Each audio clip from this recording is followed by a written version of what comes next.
Got some good news. If you're bald and you like French fries, you thank the Japanese for this.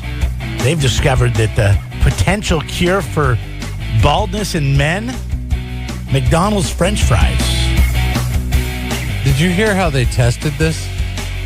Well, I know they didn't eat them because it has something to do with the oil that the fry cooks in. So it's not like you could. That's the bad news. You can't just eat endless amounts of McDonald's French fries, which I think I could do. You're better off rubbing them on your head, apparently, because what they did is they took the oil that the fries are cooked in and the silicone process, I guess, or the silicone that's in the oil. God, oil's a tough, tricky thing, right? What does that help hair follicles grow? We need oil, but there's things like silicone in it. That's a little dicey because we're ingesting that all the time. But anyways, so the silicone that's in it helps stimulate the scalp, which will then help the hair growth. And apparently they tested this on naked mice. So what is that? How do you get a naked mouse? You shave him. Oh. I don't know. Is that what you do? I don't know. Maybe is there a group of mice that you get that you rub Nair all over? Well, no, that would make sense because they can grow their hair back if you just shave them. So maybe there's baldness that runs in mice, and then they call them naked mice. There's a bald species of mice, is what you're saying? I'm guessing because it would have to have something that didn't typically grow hair. They rubbed this oil on it, and the hair started. So if you're bald. So what do you do? That's so gross. Can you imagine? It's like my stepdad spit chew for a while into Pepsi cans, and my mom drank Pepsi. Yum. And one day she picked up the wrong can. Yummy. So can you imagine if you live with a bald guy? Nice little nicotine buzz. And every time he goes to McDonald's, he orders an extra large fry to rub on his head, and then he puts all the fries back in the container and sets it on the table, and you grab the wrong fries. Wait.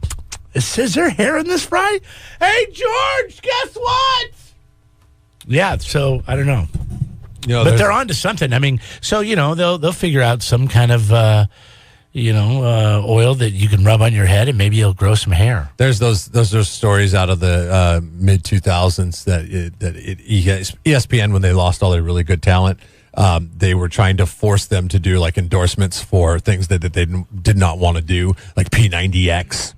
And things like that. Oh yeah, I wonder. Mike and Mike. I wonder if tonight, when I watch Scott Van Pelt on the late Sports Center, if there's a McDonald's French fry basket right there next to him, and he's like, rubbing it up there. Good evening, ladies and gentlemen, as he's rubbing fries on his head.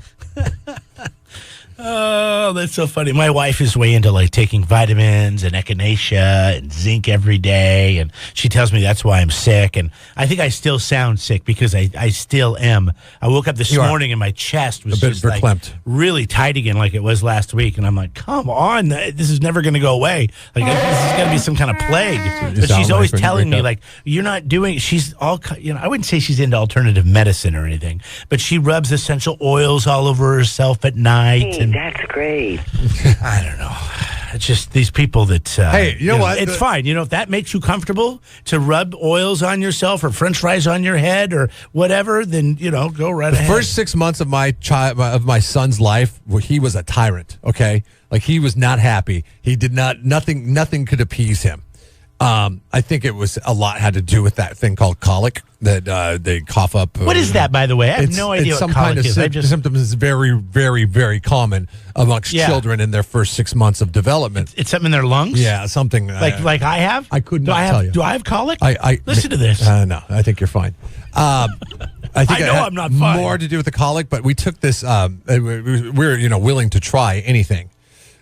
So people are like, well, you got to use essential oils like lavender. Hey, that's great. And rub them on the child's feet. Tea tree oil. So I'm like, you know what? I feel like a fool doing this, but we're going to go ahead and do it. And I kid you not, the first time I rubbed lavender on his feet, calmed down for about 5 minutes. Oh, you didn't rub it on his chest. You rubbed it on his feet. No, you're supposed to rub it on his feet. Oh, I thought you rubbed it on his chest. No. That's where he was having the Maybe issue. not with babies because they would. Well, it has nothing to do with colic. I think the irritation came from the colic. Stand your baby upside down for 45 minutes. So it lasted a day. about 5 minutes of serenity, and then after then it was back. And then it would wear off. Then you get more lavender oil. Rub it on his feet. Yeah. Get it on his feet. That essential oil thing's a racket because you've got to use it every 5 minutes, man. Whoa. I'm telling you. Okay, that could cost some money. These essential oils apparently have some amazing. Well, the essential oils. Now the essential oil people would be very upset that you are lumping together the discussion of McDonald's fry oil and their very why would they sacred peppermint tea oil, tea tree oil. It's oil's oil, right? I mean, and it's obviously the lavender. Who's to say one is better than the other? Exactly. Hippies. Hey, that's great. Settle down, Morro Bay, So okay? if you work at McDonald's, maybe try to take some of that fry oil home and rub it on your baby's feet and see what happens. No, don't do that. You get hairy feet. That would be a No. Nobody wants hairy feet. Good morning.